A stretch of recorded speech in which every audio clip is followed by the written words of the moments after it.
Hi, Andrew here, and keep showing up. Keep doing the do. As a result of the reverberation and stressing out and problems I had last week, ran out for my first run in a long time. And Dom's being a harsh taskmistress, I paid. Now, I remember one of my good buddies in university was doing a research project in exercise physiology, in muscle recovery in weight trainers or something. And we were talking about delayed onset muscle soreness, DOMS. And he said the peak period tends to be 24 to 48 hours after exercise. So I've talked about this in terms of why New Year's revolutions fail. You go too hard too fast, and the DOMS starts even before the 24 hours is up, and by the time you've hit that peak period, you're non-functional, and by the time you've recovered, you do it one more time, and 2 bad bouts of DOMS, and you never go back, and you're I'm gonna get in shape, I'm gonna gain 20 pounds of muscle, whatever. That resolution disappears, goes like a fart in a windstorm. Well, if you show up, if you do the do, if you practice, you learn certain things. One of them is that DOMS is actually your friend. She's a hard bitch, but you know what? She tells you did something. And so when I ran on Friday, I knew Saturday through Sunday, I was going to pay. And I did. And I continued paying on Monday and into Tuesday. My calf muscles were still sore. But what I knew was I had done something. I've been through this often enough in so many exercises. It's the 20th of April as of this recording.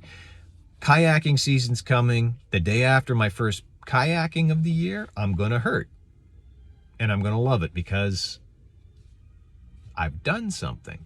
So not only does you learn to treat DOMS as an ally, as a friend, I enjoy the pain. I like that muscle soreness. It tells me, oh, God damn it, Andrew, you did something. I like it. I have to challenge my exercise regularly.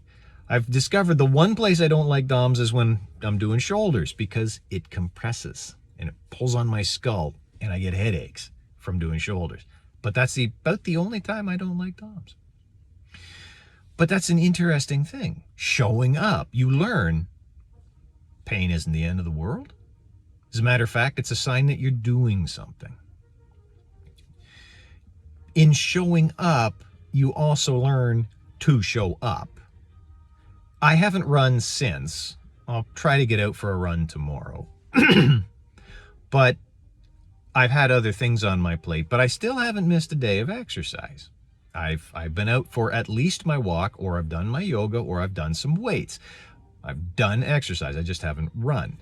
I will start, and the temperature plummeted. It was 20 when I ran, or 25 when I ran.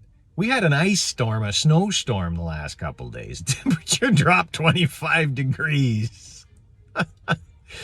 So I don't run in the cold. It burns all down here, and I hate it. That's one pain that I refuse to inflict on myself, as much as I love inflicting DOMS on myself. But I'll show up again. You learn to go through the pain. You learn what sore is, and you learn what hurt is. That's a great lesson. What is sore? What is hurting? There's a difference. Learning that difference is great, because if it's just sore, if it's just a signal, I'm not liking this, you can push through. If it's hurting, if it's genuine pain, it's your body saying this. Cut it the fuck out, Andrew. Enough. That's a great one. But there's another one. And that is, when you do it in part for mental health problems, you build up. In the same way that you build up fitness, you build up reserves. I had 427 or something consecutive days of completing my movement challenge as I set on my my watch. I've been ramping that up. Around Christmas, it was like I'm beating this thing out by 100, 150 calories a day, and I started ticking it up and ticking it up. And I loved it. I got to boast about it, like 14 consecutive months. I crapped out on Tuesday. Between the emotional turmoil, the run, the exhaustion from the boys' party weekend, I went to bed at 9 o'clock, and I missed my movement challenge by 7 whole calories. 7 fucking calories. And the streak is broken. 14-month streak is broken, but I'm laughing about it because I charged the damn thing up that day. I actually beat the damn challenge. I just don't have the official number because the damn thing was on the charger for an hour and a half. But I missed. There was a time a year ago, if the streak was only a couple months old, when I was still having serious, well, when the issues I'm having were more serious than they are today, that might have knocked me for a loop. Small setbacks are much larger in certain perspective. Well, doing the do, that perspective changes. In a small setback, a small failure becomes less of a problem. And funny enough, the next day, normally I close the 30 minutes of exercise as well. I only did 28. And so it's a failure. I didn't close the ring. But it's not a failure. I still worked out. I still exercised. And that shift in perspective comes because I've been showing up and doing.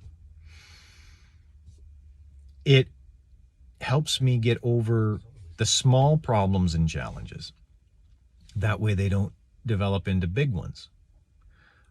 But it also makes dealing with the big challenges easier.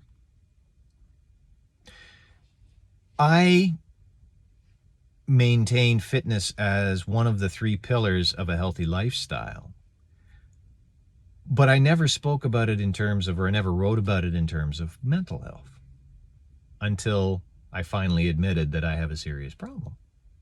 And it's one of the pillars supporting my mental health. Hard, regular exercise. Showing up and doing the do. I really strongly recommend it for anybody and everybody. It doesn't have to be full out, balls to the wall craziness like I can do because I've been doing it my whole life. If you're starting, start small. Starting big, you'll fail. Guaranteed. New Year's resolution style. Start small and build up. But show up and do the do. And show up and watch me. And maybe like or subscribe. Follow something. Comment. But in the meantime, thanks for watching. That was my time. Now is your time. And in the meantime, take care and you'll see me soon.